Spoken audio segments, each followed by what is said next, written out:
مردان میں social impact Khyber Pakhtunkhwa اور ضلعی انتظامیہ کے تعاون سے SDG یعنی سسٹینیبل ڈیولپمنٹ گولز کے نام سے روزہ سمٹ منعقد ہوا، جس میں مردان کے تعلیمی اداروں سے 200 طلباء و طالبات نے شرکت کی، جس کا مقصد نوجوانوں کو سکھانا تھا کہ اپنا روزگار کیسے شروع کیا جائے، علم و دانش کی بنیاد پر کس طرح آگے بڑھنا ہے، ترقی پذیر سے ترقی یافتہ ملک بننے میں نوجوانوں کا کیا کردار ہوتا ہے۔ اس پروگرام کا حوالہ یہی ہے کہ مقصد یہی ہے جس میں ہم ان کو آئیڈیاز شیئر کریں، یہ اپنے آپ میں آئیڈیاز شیئر کریں، اس کو سینسٹائز کر سکیں، چیزوں کو سمجھ سکیں، ایجوکیٹ کر سکیں، سسٹینیبل ڈیولپمنٹ گول کیا چیز ہے اس کو سمجھ سکیں۔ یہ 17 گولز جتنے بھی ہیں اس میں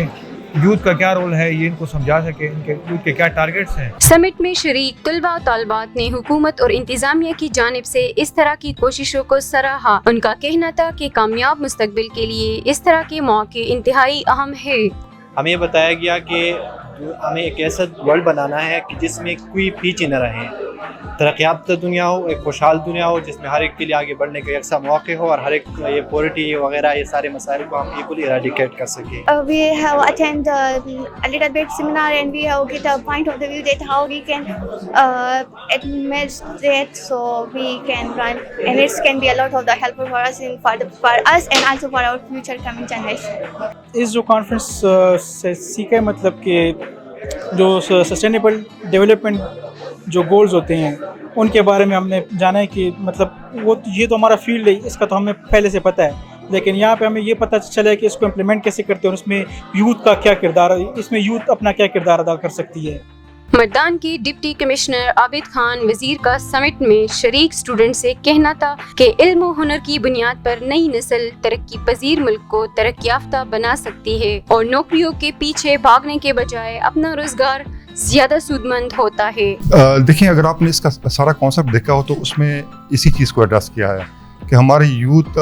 ماسٹرس کر کے بڑی اچھی ڈگریز لے کے وہ پھر گورنمنٹ جابس کے لیے وہ پھر ٹرائی کرتی ہیں۔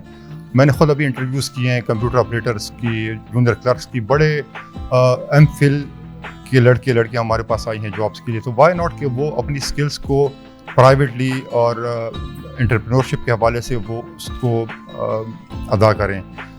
آپ اتنے پڑھے لکھے ہو کہ اگر آپ گورنمنٹ جابس کے لیے صرف یا چھوٹی چھوٹی نوکریوں کے لیے آپ کوشش کریں گے اور آپ اپنے آپ کو مطلب اسی جگہ پہ آپ اسٹل کر دیں گے تو شاید وہ آپ کے لیے بہتر نہیں ہے۔ آخر میں ڈپٹی کمشنر عابد خان وزیر نے طلباء طالبات میں اسناد تقسیم کر دیے۔ آسمہ یوسف، کنسپٹ ٹی وی، مردان۔